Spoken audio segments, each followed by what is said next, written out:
Hello everyone. In this video, I will show you how to set up MSI Afterburner for better gaming performance. Open MSI Afterburner and locate the power limit slider. Move the power limit all the way to the right. Increasing the power limit allows the graphics card to draw more power when needed, which can improve performance during demanding games.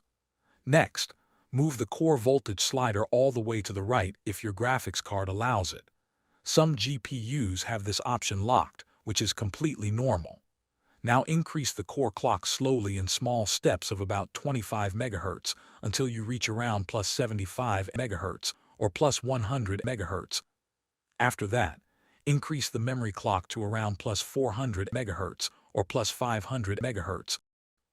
When you finish, click the Apply button with the checkmark icon to save the changes.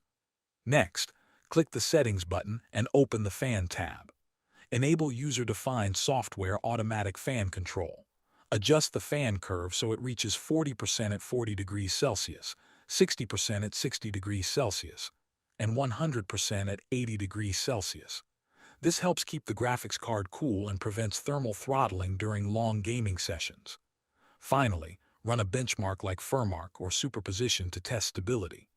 If you experience crashes, visual artifacts, or screen flickering, reduce both the core clock and memory clock by 15 to 20 MHz and test again.